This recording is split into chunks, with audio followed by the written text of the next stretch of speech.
Uniform civil code UCC पर BSP की क्या प्रतिक्रिया है, उसके संबंध में बीएसपी का ये कहना है कि यहाँ विशाल आबादी वाले अपने भारत देश में हिंदू, मुस्लिम, सिख, ईसाई, पारसी व बौद्ध आदि इन विभिन्न धर्मों को मानने वाले लोग रहते हैं, जिनके हर मामले में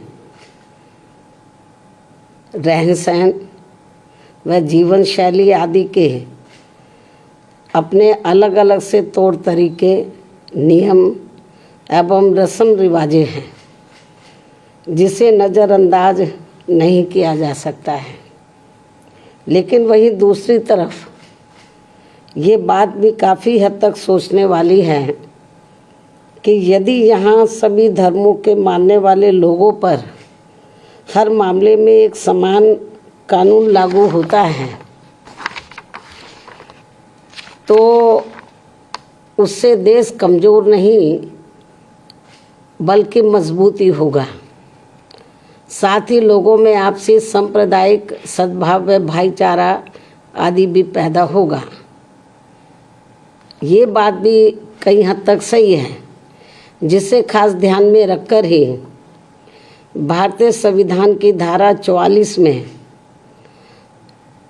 समान सिविल संहिता यानी कि यूनिफॉर्म सिविल कोड यूसीसी को बनाने पर प्रयास वर्णित है, उसका जिक्र किया गया है। लेकिन इसे जबरन थोपने का प्रावधान बाबा साहब डॉक्टर भीमराव अंबेडकर के संविधान में निहित नहीं है और इसके लिए जागरूकता व आम सहमति को श्रेष्ठ माना गया है, जिस पर अमल न करके अब इसकी आड़ में संकीर्ण स्वार्थ की राजनीति करना देश हित में सही नहीं है, जो इस समय की जा रही है। क्योंकि संविधान की धारा 44 में तो समान सिविल संहिता बनाने का प्रयास तो वर्णित है, लेकिन इसे थोपने का नहीं। इसलिए इन सब बातों को खास ध्यान में रखकर ही तब फिर बीजेपी को देश में यूसीसी को लागू करने के लिए कोई कदम उठाना चाहिए था। इसके साथ ही यहाँ मैं ये भी कहना चाहूँगी कि हमारी पार्टी समान सिविल संहिता यानी कि यूसीसी को लागू करने के विरुद्ध नहीं है, बल्कि भाजपा व इनकी सरकार के इसको देश में लागू करने के तौर तरीकों से सहमत नहीं है।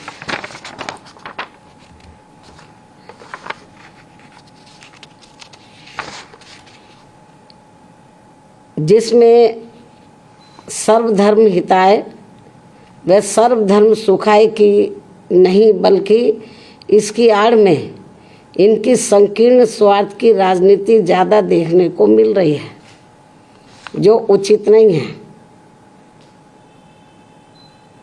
जबकि इससे ऊपर उठकर तब सरकार को इसे लागू करना चाहिए तथा ना ही इसमें कोई धार्मिक पक्षपात होना चाहिए। और यदि भाजपा सरकार ऐसा कुछ करती है तो तब फिर हमारी पार्टी इस मामले में अपना कोई सकारात्मक रुख अपनाएगी, वरना हमारी पार्टी इसका विरोध करेगी। जबकि देश व जनहित में सही तो ये होगा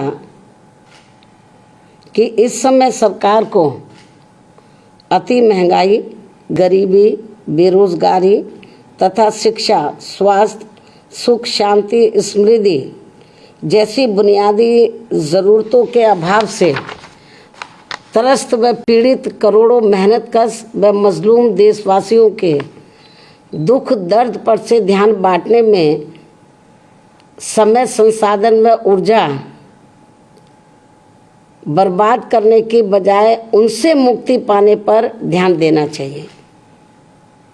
जिन समस्याओं से ये लोग, देश की आम जनता त्रस्त है, पीड़ित है, दुखी है,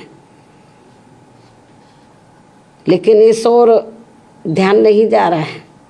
इससे ऐसा लगता है कि बीजेपी व इनकी सरकार तो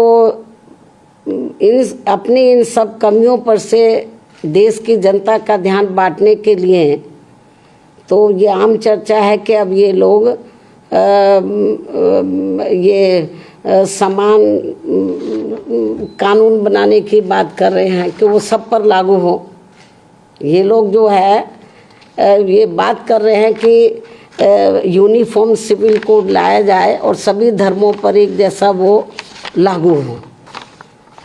तो इससे कुछ ये भी आम चर्चा है लोगों में कि जो इस समय जो प्रमुख समस्याएं हैं जिनका मैंने जिक्र किया है, तो उसकी तरफ सरकार का ध्यान नहीं जा रहा है।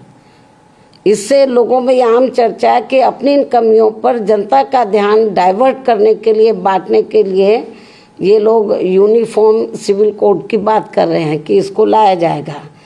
तो लेकिन मैंने बताया कि हमको इसके खिलाफ नहीं है, लेकिन इस बात को भी ध्यान में रखकर चलना चाहिए कि अपने देश में विभिन्न धर्मों को मानने वाले लोग रहते हैं, उनके अपने रस्म रिवाज है, उनकी अपनी कार्यशैली है, जन्म से लेकर मृत्यु तक उनके अपने अलग से तौर तरीके हैं। तो जब ये कानून बनाए, इन सब चीज़ों को भी इनको ध्यान में रखकर चलना चाहिए। तो ये भी मेरा इनको ये कहना है, बीजेपी को, इनकी केंद्र की सरकार को। इस खास सलाह के साथ ही अब मैं अपनी बात यहीं समाप्त करती हूँ। धन्यवाद। जय भीम व जय भारत।